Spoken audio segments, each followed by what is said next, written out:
In the world of business, not all deals are what they seem. Fortunes rise, empires crumble, all with the stroke of a pen. Mergers, acquisitions, hostile takeovers.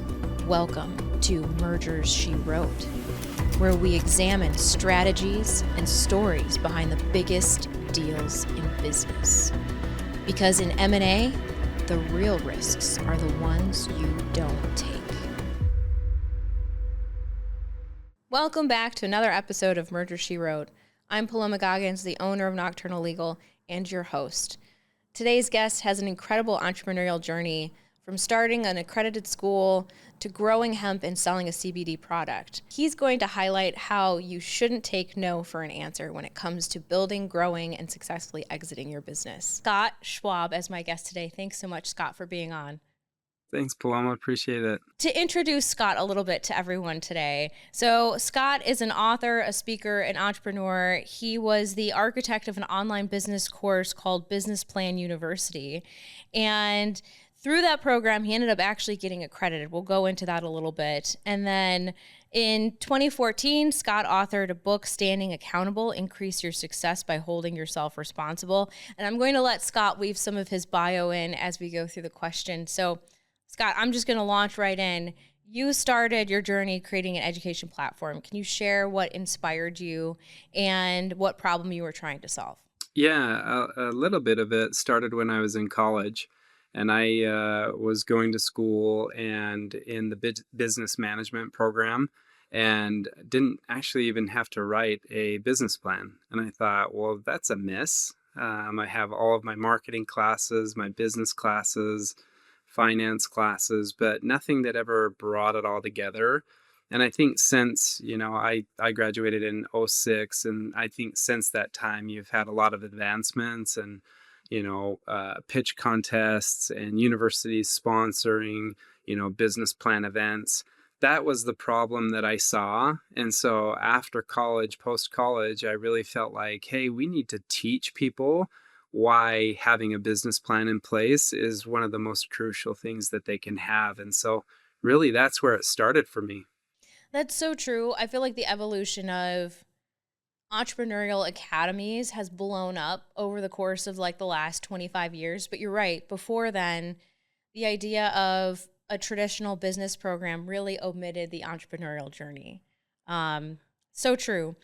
So early on, what were some of the biggest challenges you were facing in building and scaling your platform before it evolved? And we kind of touched on this in the intro, but I'd love to hear the portion. So for listeners, Scott and I had a call before this, and one of the things that I would love for him to share today is he started this platform for education purposes for business plans, which obviously for anyone starting a business, even if you're not getting a business loan, creating a business plan is hypercritical to align with your goals and figure out how to build your business from the ground up. And Scott had shared with me on this call that essentially he had been told no in this process, and part of it was accreditation. And so, Scott, I'll let you tell the story. Yeah, thank you. And I would love to just speak directly to any entrepreneur who is in a scenario where you don't know what you're doing. Keep going, because that was me. I didn't do my education in, an educational program. I personally just had a idea and a dream to be able to start something that would help other people. And so for me, it was to start researching what went into a business plan, putting all of those thoughts together and putting them into what would be a curriculum so that it not only tells you what needs to be in the business plan, but it also kind of details out why those things are important, like a competitive analysis and a SWOT analysis. We learn these things in school, but sometimes the application isn't always there. And so I had gone through this whole process of writing all of the curriculum. And then I thought, okay, learning management systems are going to be the future of learning, at least from an online or a hybrid perspective. So I'm going to build my own. And we went through that process of building a learning management system and putting in all the curriculum and getting all the digital assets. And I take this pretty package to like the first couple of colleges and high schools, and they're like, "You don't understand publishing, do you?" And I was like, I guess not. And they're like, we're not buying your program. We're not buying the book. We're not actually doing anything with you because you're not, McGraw-Hill, and you're not a Schuster. And, we have our professors choose the book that they want to use. And you're so unknown that we can't support your business at this point. And I was crushed. I was defeated. But at the same time, I thought, well, then I'll become my own school. I'm like, I don't have to go through this publishing kind of, pathway. I'll just become a school. I love this part of your story. One, because I feel like a lot of people, when they're running and operating a business and they run into what would be a major obstacle, right? Being told, hey, we don't know you from Adam. We like the program, but you're missing things that we would consider incredibly important for accreditation or something like that, right? And for you to turn around and just say, okay, well, then I'm just going to do it. Like, I'm just going to look them in the face and I'm going to tell them this hurdle is not stopping me from moving forward. But I think what's even more shocking about that part of your story is that for someone who has created a platform, but perhaps never, gone down the path of creating an accredited school, I mean, how did you even go about figuring out what your first steps were? Because I feel like a lot of entrepreneurs would look at something like that, like couldn't even be an education, right? Just a government contractor or something that requires tons of hoops to jump through. I can just see it being so overwhelming that, like, where do you even begin? Yeah, great question. And I looked at it in a couple of different ways. I felt like a textbook was something that could be valuable. And so I did start reaching out to publishing companies and ultimately chose Scottsdale Publishing. And it was a good fit for me, right? But my intention wasn't to just become a textbook and wipe my hands of it. For me, it was the platform. That was the genius of it. And the developers and how much time and energy that they put into it, to where you could work in kind of segments, but it would take that information and populate it throughout your documents so that you could literally like start writing your thoughts and your ideas, and they would become part of that document segment that would help kind of spur ideas in the other areas. But for me, I knew no one in education. My mom had gotten her master's in education, and I thought that was pretty cool. So I asked her. But ultimately, it was reaching out to accreditation bodies. And one out of like dozens finally said, yeah, we'll work with you. And it was a relationship with Northwest Accreditation Commission, NWACC. And that was the first group that ever looked at me like, hey, we can do something with this. I think that there's something here. And so for the course of 18 months, we just met consistently and went through the course, went through the delivery, went through what the pedagogy is of the delivery and the intended outcomes and the syllabi. Like, you have to start thinking differently, which is not how I initially started thinking. I was really just like, okay, what does it need to be for a delivery? But they forced me to think differently, which I'm so grateful that they did.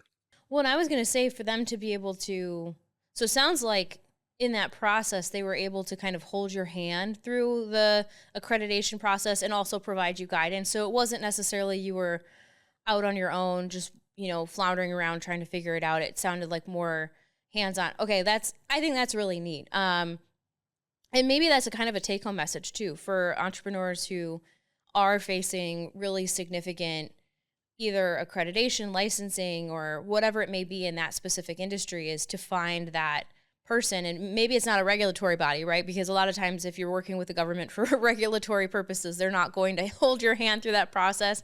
But I'm sure there's someone, attached to that industry that could potentially help you. And it sounds like that was a pretty critical component of you being able to get through the accreditation process. Yeah, very much so. There's no way I would have gotten through without the help of NWACC or their, leadership. It was pivotal for me. And so for any entrepreneur, I would say get a mentor, get an expert, surround yourself with people who are smarter than you are or who know things that you don't know. I like that. I also like, just as an aside, that it seems to me from an outsider's perspective that a lot of your even with your business plan, software, and like the platform, right, idea, having it kind of build with blocks. Same idea and concept, it sounds like when you went through the accreditation, you're like one block at a time.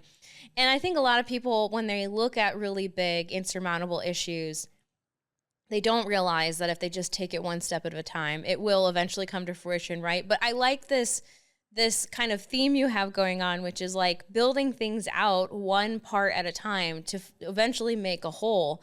And I want to go back to the business plan, because I can guarantee you that the majority of entrepreneurs who are successfully running their business, not startups that are just thinking about what they can do to get their stuff right, don't have a business plan. And I want, because you've spent so much of your time and your history in this space, the education space, around helping business owners and new entrepreneurs create business plans, you know, what would be your suggestion for someone? Like, is it ever too late?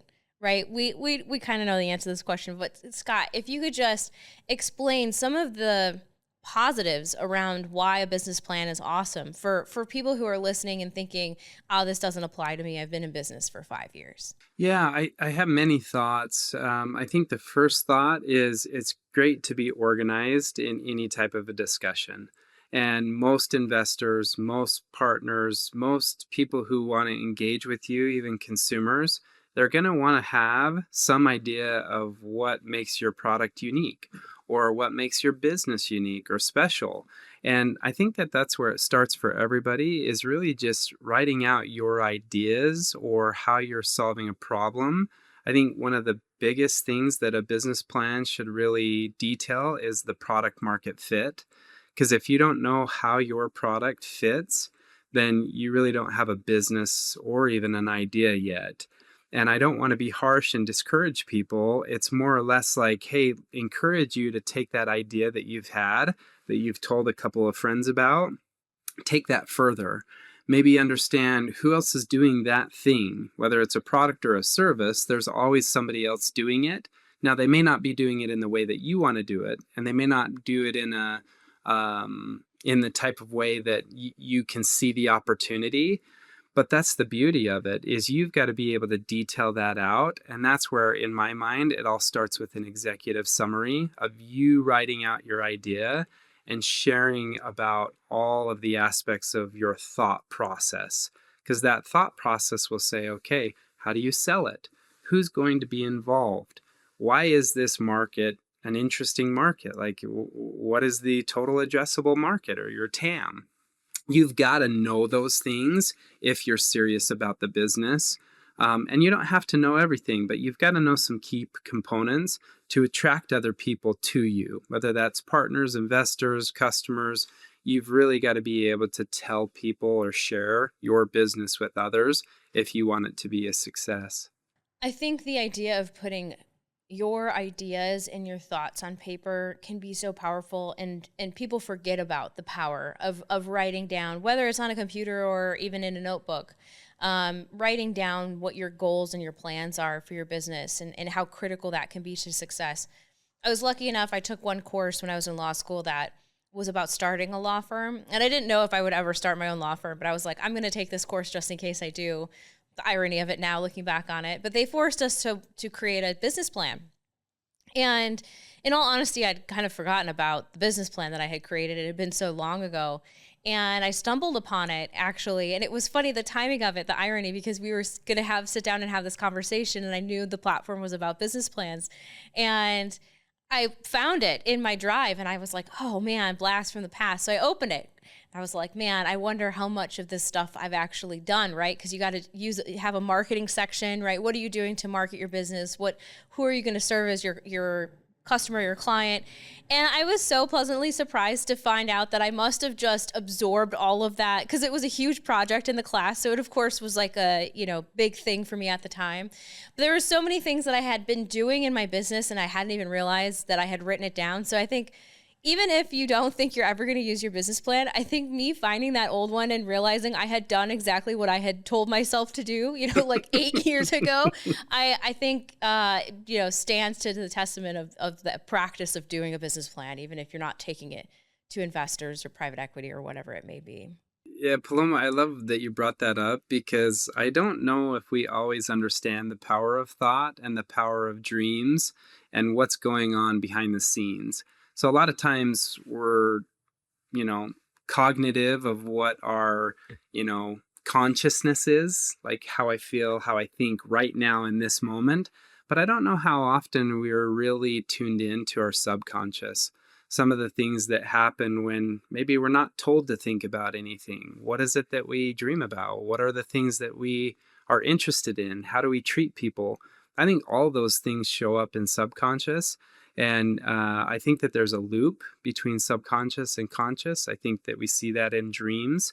But I also think that we see that when we're down the road enough to be able to look back with a little bit of wisdom and knowledge and say, that came from something that was a seed that was planted. Maybe it was by somebody else or maybe it was by us. But I really feel like subconscious feeds conscious if we'll allow it to. And then consciousness reinforces subconscious. I could not agree more. And honestly, we could probably have a whole podcast episode about the power of thought and having things really kind of get absorbed right in your subconscious and making it a reality. But I really couldn't agree more. And two, I think people always talk about how your vision and your goals really drive not only your life but your business, right? And I think a lot of people underestimate that when you're thinking about your business and on such a micro level, like you said, the seeds are being planted to grow things that maybe you hadn't even thought about, right? I had recently read a book, and I always want to call it A Moment to Think. I can't remember if that's the actual title, but the book is awesome. It pretty much just says that we need white space in our life, right? And the white space is for us to think about things and just daydream. And with the phone and the internet and Netflix and everything else going on, there's so little white space left in our lives. And I think it's kind of sad and unfortunate because we don't spend that time with our brain just kind of in resting state where some of our best ideas just come. I mean, if you're folding laundry and you're like, the best ideas come when I'm just doing the most mundane task, Totally. but I'm not doom scrolling, right? I'm sure you could relate. Yep. Totally agree. I think that the things in our lives are often there because they're intentional. I think that the people, especially that are in our lives, are very intentional. But little things, little moments, we really should be paying attention to those because too often we breeze right through everything like you talk about, the doom scrolling and the time on the phone. It really is out of hand. But none of us want to admit it. And none of us want to admit that we're part of the problem. Like I have the problem myself. And at times I have to cognitively say, no more. I can't keep doing this and go and do something. But again, time on the phone isn't the worst thing in the world. But at the same time, there's got to be limits and there's got to be moderation. So Yes, everything in small doses, small quantities. Well, okay, so you had this idea, this vision, right? You wanted to create an educational platform for people that were going to be making business plans to help guide them to help grow their business. You ultimately were growing it, tried to bring it to market. The market said, we don't know you. You're not like the biggest name in publishing for education. And so you're like, okay, screw this. I'm going to get accredited as like a school, really. When you had first told me this story, I was thinking of that movie. And I cannot remember the name of the movie. I'm terrible, by the way, at remembering names of things on the fly. But it's like they find an abandoned school and they like accredit it. And it's like an old movie from the 90s. And I was thinking of that where like everybody's like faking going to college and like lied to their parents. And then they actually get it accredited and it becomes like an actual school. So you've gone through this kind of metamorphosis and you get the accreditation. Was the ultimate goal always to sell the school once it got to a certain size? no, I had a passion for education and I just wanted to do things differently. And different to me isn't preventing people from doing things that they're passionate about until, let's say, 4 years or a time frame, right? Because sometimes we put qualification in terms of buckets. Like, hey, when you get to this point, you can be paid this. Well, I think a lot of what our society is seeing now is that education can come in a lot of different ways, particularly badges, certificates. And we were always very much forward thinking in that idea that you could take something and do something with it in a short amount of time and get your experience in another way rather than the classroom, right? Maybe it's the classroom of hard knocks. Maybe it's you travel and you do a study abroad or live abroad, or why would those be any less valuable in who you become and the ideas that you have and you generate? So for us, it was, let's look at education and time in a different way. Maybe not time in the seat, but actually competency. And so that was one core thing that we did very differently, is we didn't want to just have a certificate of completion, right? Anybody can give a certificate of a completion. We wanted accreditation so that we could accredit the learning or accredit the process of someone becoming something enough to where they can share and be able to create. And whether that's sharing it with friends and family, or whether it's sharing with a global audience, or whatever it might be, I believe that we're meant to create. And in some of the ways that that shows up, I love entrepreneurship because it really taps into, well, why does this matter to you? And why should it matter to a customer base? And so that's what we tried to do differently, is really establish ourselves in core values. And I would recommend any entrepreneur to do the same. Like, understand what is your why, and then never let go of that why. Because if you give up, generally your business will give up or it won't make it. It's going to be on life support if you choose to not give it the time and the attention that it needs. At least that's what I saw over the years of just trying and failing. And, it's years of accreditation, and accreditation reviews are like the most intense audits I've ever been a part of. But you get to the end of it and you're like, holy cow, we did something that never in a million years did I think that we would be capable of doing. When you go through an accreditation audit, are they looking, is it super holistic in that they're looking at everything with a, magnifying glass? Or is it that they're looking for specific metrics or, I don't even, milestones? Like, is it an audit something that is kind of like a tax audit where it's that detailed and that, introspective? Can you tell us a little bit more? Yeah, it is. It's very much the latter, but I do believe that there's holistic moments because it's really going to depend on who your reviewer is. I was impressed each of the interviews because they weren't there to try to punish you. They were there to try to teach you. And many of the things that I experienced was, hey, where is this document? We can tell them anything, but then they're like, show me. Where's the proof? Where's the documentation? Who knows how to do this? Rather than it just being something like, hey, I can tell you, Paloma, all the great things about what our school's doing and how we do it. They're going to press you for, where's the documentation? Okay, it's here, but where is it in the program? Like, show me your online portal. Where do students see this?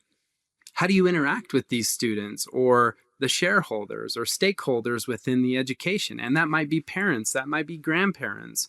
How do you put together a plan if there's some type of emergency? Like, how are you going to contact students that you may not necessarily see their parents, or they're not coming to a campus? And so there's a lot of things that they're really going to press you on that you have to think through, like, oh, we actually haven't thought about that.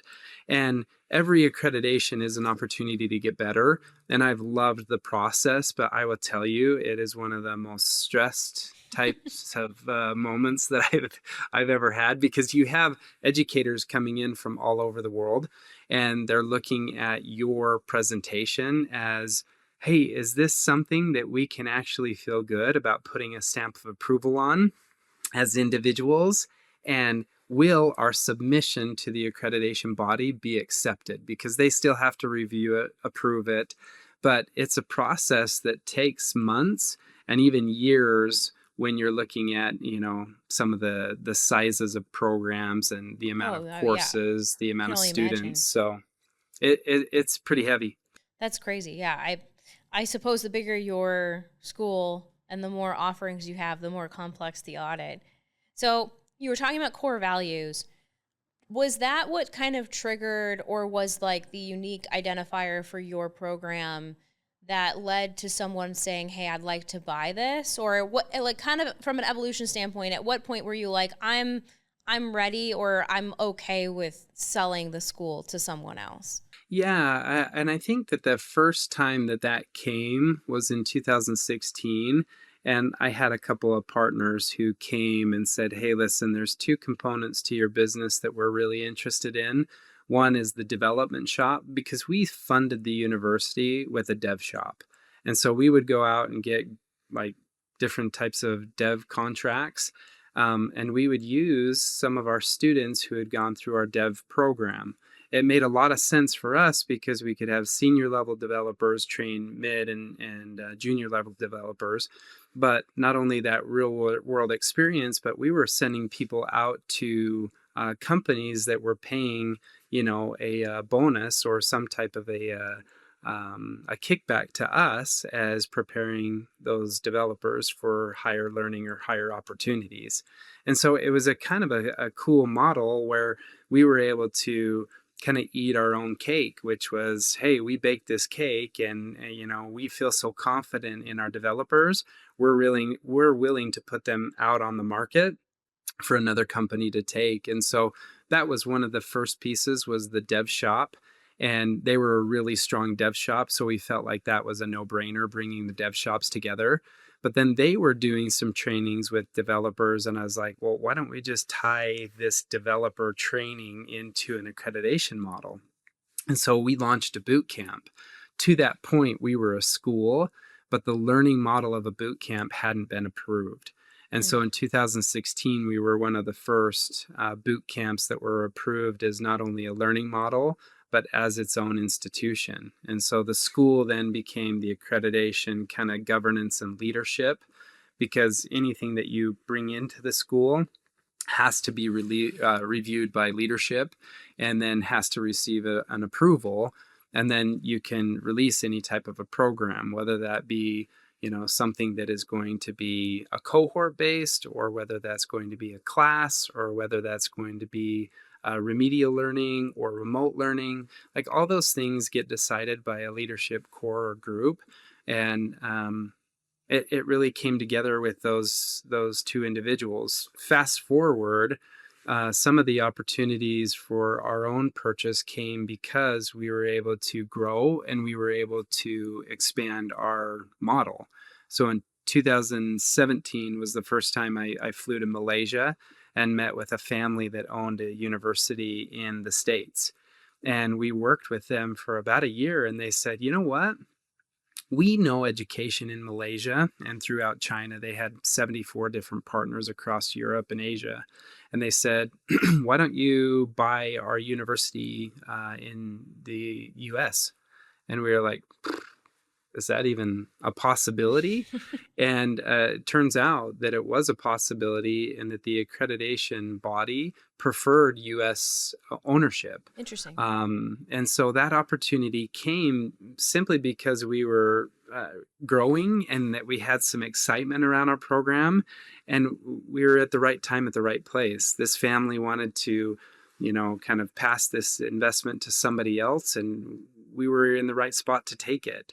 And so then, when I exited in 2019, we had a lot of different groups clamoring. I mean, we had a good valuation, and that was what was fueling kind of these conversations with groups. But ultimately, I think that you build something and you never know where it's going to go. And when people start taking interest, you really should surround yourself with finance and legal people like yourself to help you kind of craft something that works for you, because you could build a company, sell it, and literally not make what you think you're going to make. You can either lose it through taxes, or you can lose it through a number of things. But that's why, Paloma, what you do is so great, because you're protecting not only the entrepreneur, but the assets. And so I would tell anybody that's growing a company and you start seeing interest, get a lawyer. because if you try to sell this on your own, you're probably not going to get the return that you think you should deserve or that you're hoping for. Well, you brought up a really good point, which is that there there is unfortunately a lot of opportunity to lose revenue on a sale through taxes. And I think a lot of people, when they are ready to sell, there's a good chunk of people in that camp that are just ready to be done, right? They're not in a position to be patient or to wait. There's a lot of people that are transitioning or have life, you know, happening to them and they don't have an option, and it makes it hard because they haven't done any of that tax planning in advance. And I always try and hammer home, I'm like, the planning stages prior to a sale are so critical to success. And I do think it's unfortunate that sometimes, you know, you get people that just get a cold call or a cold email offering, hey, I like to learn about your business and maybe buy it. And it's no different than someone knocking on your house door and saying, like, I love this house. How much will you sell it to me for? And before that moment comes, sometimes you had no plan to sell. And so you're flattered and excited about something that perhaps you have no work put into it or any sort of pre-planning to make that potentially worthwhile or for it to make sense. And so I'm glad that you brought up the tax piece of it because it's huge. And to not work with an accountant that really honestly knows more about the allocation, right? I'm dangerous, and I talk to clients, I'm like, I know enough to be dangerous, but I'm also full caveat and, you know, don't hold me accountable. I'm not an accountant, right? And so I always tell people, I'm like, you've got to talk to them because you're going to get a landslide in income. And if you don't have a plan in place or a structure in place, Uncle Sam is going to take a huge cut out of it. Okay, so after your exit, I guess let me ask one more question about your exit. So it sounds to me, and I know we didn't talk about this previously, so it sounds to me like you had exited as a partner in that business kind of separately. It wasn't a 100% sale. It was just a time when you decided to get out. Is that accurate? Yeah, I still have ownership in that company. It was just really, it was time for me to be done. I had been doing it for 10 plus years and found myself, you know, kind of at a seat in the table where my opinion wasn't what I had hoped it would be. And so that was the time for me to say, okay, I need to move on. And that's hard for a lot of entrepreneurs, but I personally believe that you either get to a point where you outgrow your business or your business outgrows you. And still trying to kind of figure out what that one meant for me. But I needed to do something else, and I needed to surround myself with different people because, look, partnerships are hard. They're really hard, and you got to put a lot of work at it. And ultimately, I was in a spot with one of the partners that I either needed to go or he needed to go. And so it was my time. Well, and I think it's a hard conversation to have, right? And everyone always likes to think that things will be hunky-dory forever. And the reality is people change, situations change, the financial situation in the business changes. I see that being a catalyst more often than not in my world, that everyone is working well together and then the financial situation changes and all of a sudden nobody's working together anymore and people are upset about how lopsided, you know, someone's not putting in enough effort but they're getting all of the same amount of money or something like that. And so I know how difficult those conversations can be, and I think it's also a good reminder to anyone that is in a business that things change, and it's hard to conceptualize, right? No different than in our personal lives, that, you know, it's difficult to realize and come to terms with the fact that what you have today is not going to stick around. Everything changes and people in your life come and go. And so something to think about when you're growing and building your business is, A, you got to have the prenup for the business, which is like your operating agreement, your bylaws. Yeah. The stuff that helps you have a cordial breakup. And then B, I think too, like a lot of people don't have the tough conversations before going into business. And a lot of people go into business with friends and family, which makes it even harder because if you ever have the falling out and they're blood related and you got to see them at Thanksgiving, it can get really hairy. So I always tell people, look, you got to have some tough conversations about what the expectations are before getting into business with family.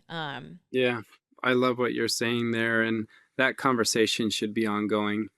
Ultimately, like as you've talked about, people come and go, things change, finances change things. You need to be having these conversations all along the way. Like I currently work with one of my best friends, and we've worked together since 2009. It's And awesome. so when I look at that, I'm like, it can work. It definitely can work. I think the challenge is oftentimes communication can't happen because we don't want to say this, or it's going to offend somebody, or it's going to make somebody feel bad. And in my mind, like, you're really putting that much time into something. Do yourself a favor and create monthly, quarterly meetings where you're going to have conversations about anything and everything, because sometimes it's not always what you think, but what your needs are from maybe a significant other, and what they see that you're not seeing, or how you're prioritizing work above health or work above relationship. And so you've got to have that dichotomy of conversation, because you're in it to build something incredible. Don't let some of these things that are overlooked bring down the business, because they can so quickly. Well said. No, certainly the ongoing conversations can't hit, hit that home enough. It shouldn't just be at the start. It shouldn't just be when it's hard. It should be conversations should continue to happen, especially as the business changes and grows, because each growing sort of milestone creates new pain points and different things that maybe you didn't even think about, right?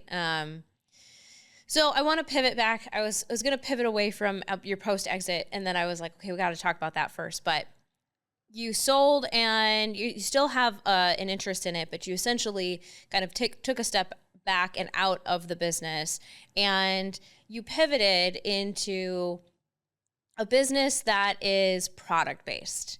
And I'll let you describe the product and the why about why you went into this space. But I think from an entrepreneurial journey, and I had shared this with Scott previously, I think the idea of going from creating an education platform, which is arguably a service, to creating a product and then taking it to market and selling it to consumers are so diametrically opposed in the way that you market, operate. I always joke, like, I love my clients that have products, but their world is so foreign to me, being a service-based business. And so I want to, in you describing this kind of new chapter that you started, I would love to know how, beside the fact that anytime you see a hurdle, you're just like, I'm getting over it. I don't care how I get over it. How you went from being in a service-based business to a product-based business, and what was the learning curve there? Yeah, great question. Loved how you articulated that. I would tell you that even any product business that I know of, there's still so much service that is a piece of it. And we always wanted to make sure that that was at our core. Um, Simply because it's like, you really can't build out, in my mind, a business without having some level of service as a part of it. For us, it's customer service, but it's also service to our partners. Like, we have many different partners who do things that we can't do. Initially, we jumped in just to the farming side, and we grow a hemp CBD.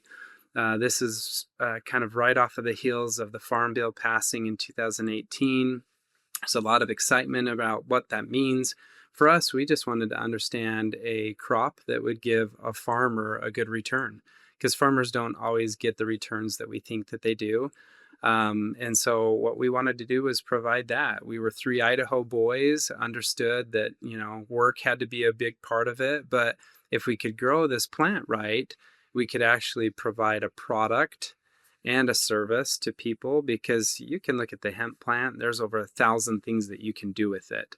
what we were farming it for was actually the oils or the CBD. A lot of times people talk about, what those constituents are or those compounds are.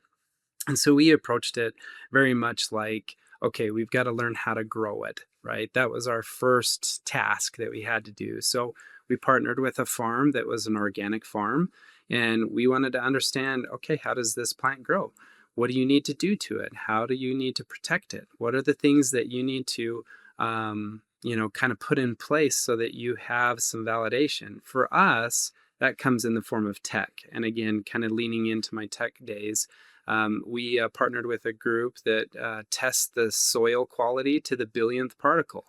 That's important to us because I want to ensure consumers that there's nothing going on that they shouldn't be aware of, meaning heavy metals or pesticides or fungicides or microbial damage. And so we quickly learned how to grow the plant right, but also to utilize technology like a QR code that's on every one of our bottles that will show a person a COA or a certificate of authenticity.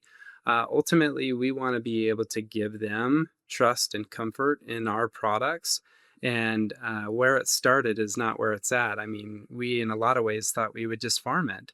But then when the economy and kind of our world changed when it came to products, we knew that we had to get into products if we wanted to survive in the industry because farming wasn't going to be sufficient. So 2020, we launched our product brand, Met Naturals, and ultimately have been growing that brand ever since. And then also launched a non-CBD product line called Met Wellness and tied in all of that supply chain together through technology. And so there was things that were kind of familiar with our past just because we had done them before.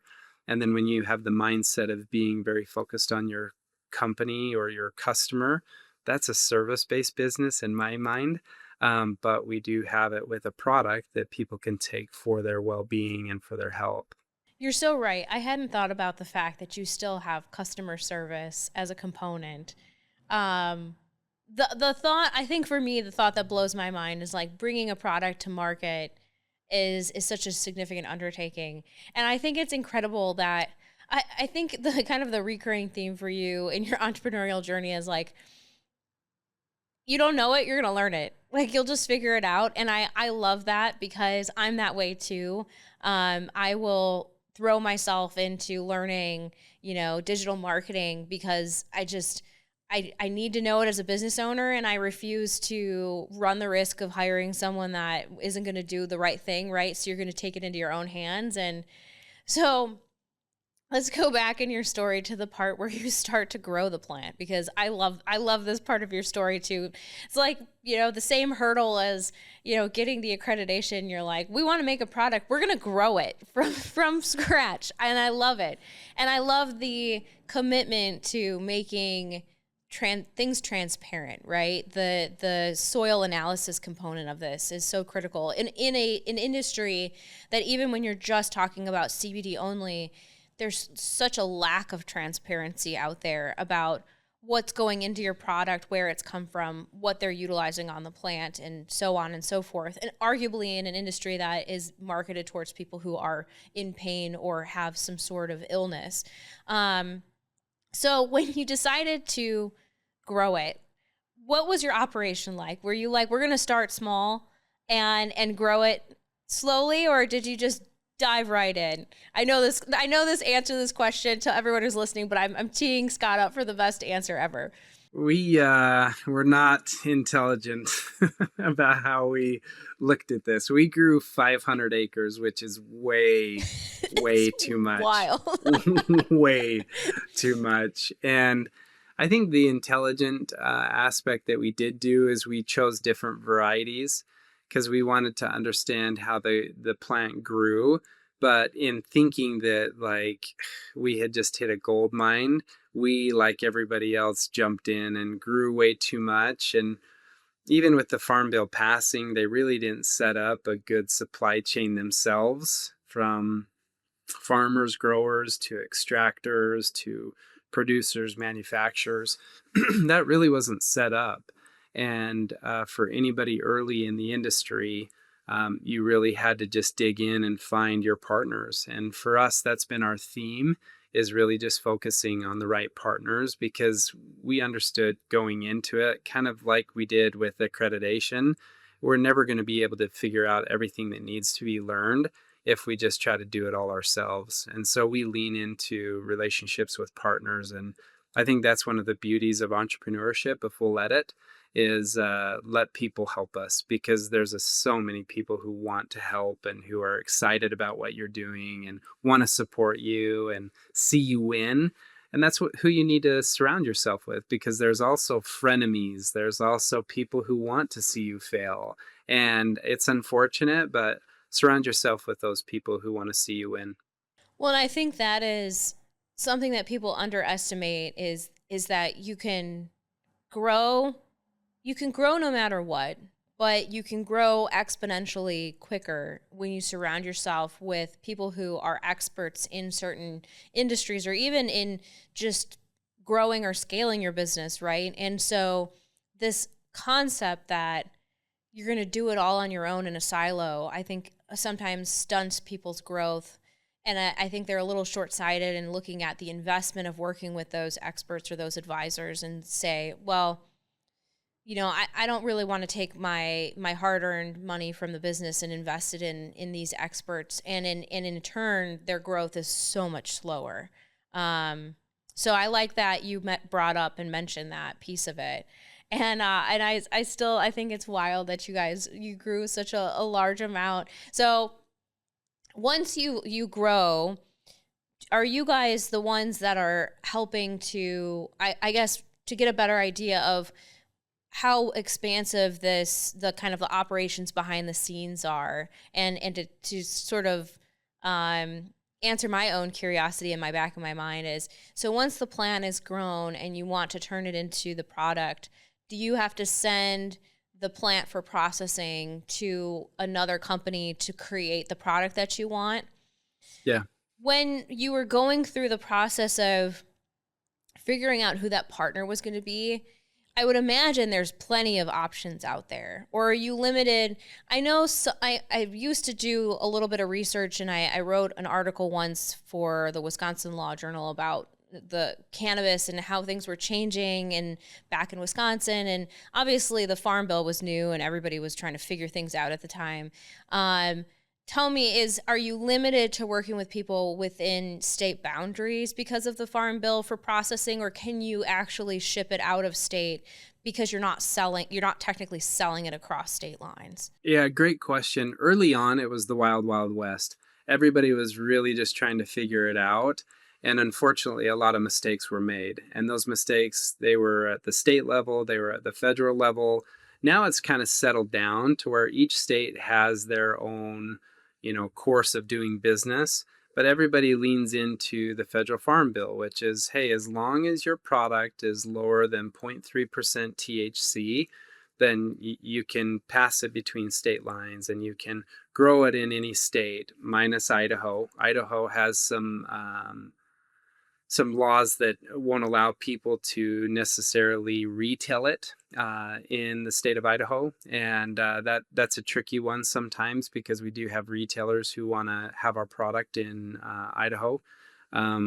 Ultimately, though, I think everything's settled down enough to where there's a pretty fair playing field. But don't expect to get into entrepreneurship without a lot of mistakes. I've had tons of mistakes, and over the years, I sometimes look back and I'm like, man, all I have is mistakes. But if you look at it from that perspective, it could be pretty daunting. Or you can say, man, I've learned a whole lot. And I was taught, I was tutored, I was educated. And, sometimes the situation teaches you, and it's not as fun as maybe a person teaching you. But each of those opportunities will come, I think, to any entrepreneur. And you just got to be result enough to be able to say, hey, I've got resolution, I've got hope, I've got a plan, back to the business plan, and we're going to figure this out. And that's what we've constantly had to do, because we've had bad partners. We had a partner that we had to kick off our farm because they weren't doing what they said they were going to do after 18 months. And then it became this legal battle. And again, it's unfortunate that some of the times the ugliness of business, but it's not the ugliness of business as much as it is the ugliness of people. Sometimes people just don't really have the desire to do the right thing. And so, again, protect yourself with agreements. We talked a little bit about that, but also just have these communications. And when it comes to the point where you can no longer communicate with somebody, maybe try somebody else who can see both sides, maybe a mediator.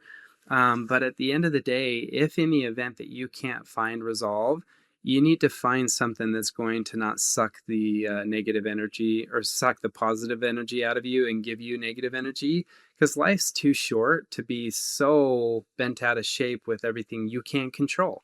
Do your best, give it your absolute, and then find the people that can help you in your weak spots or your gaps. But if it still can't be resolved, my recommendation is that you find a way out of that scenario, because you've already given it energy and you've already given it time and you've already given it, your attention, and you're not going to solve it generally by continuing to repeat the same message or the same scenario over and over again. That's insanity. To me, it's like, find somebody who can help you get through that scenario or, move on. And it's situational, and I understand that. And I'm speaking general. And I would just say that protect your energy and protect your health, because in entrepreneurship, that's things we never talk about. And I think entrepreneurs really need to be vigilant about protecting what's important to them. And I promise you, your health and your wellness is important, and you have to prioritize it. Could not have said it any better myself. I feel like self-care and making sure that your mental health is top priority it should be part and parcel to growing your business. And I think, unfortunately, that isn't always the case. And to your point, I love what you said about when things aren't working, perhaps it's time to take a different direction, because we even see it in the M&A industry, right? You get a buyer on the hook. You start working with the buyer. You've invested a ton of time, money, and energy into working with this potential buyer, and something comes up. It's a red flag. It's not right. The deal isn't right. And we see sellers cling on to those buyers for dear life, even though it's not the right transaction anymore. And that cognitive dissonance is there no matter what. You talked about, maybe a partner or someone who's working in the business or on the business with you is just not doing their fair share, and it's time to cut ties or pivot. And same goes in the M&A industry. And it can be really difficult. And I don't know if there's a universal answer to this, but to your point, protecting your time and energy as an entrepreneur and being honest with yourself about, maybe you did invest a ton of time and energy, but going forward with this person or this deal, this buyer, is this really worth it in the long run? And will it actually get you from point A to point B? Super powerful commentary on that. I really appreciate you bringing that up. You bet. Well, I want to say thank you so much, Scott, for being on this podcast. I feel like we could have talked forever about all the different, there were so many subtopics we could have gone down. I was trying hard not to take us off the path of telling your story. We'll have to have another podcast in the future and talk more about some of those softer topics that we mentioned in passing. That would be great. I really appreciate your time. I appreciate your introducing me to your audience. It means a lot to me. And so I appreciate, our time together. Likewise. Well, thank you everyone for tuning in. If you enjoyed this episode, please like, share, or comment. If you can help me remember that movie that I referenced earlier in the episode, that'd be great too. Maybe I'll Google it after our recording is done. Thanks so much, everyone. In the world of business, not all deals are what they seem. Fortunes rise, empires crumble, all with the stroke of a pen. Mergers, acquisitions, hostile takeovers. Welcome to Mergers She Wrote, where we examine strategies and stories behind the biggest deals in business. Because in M&A, the real risks are the ones you don't take.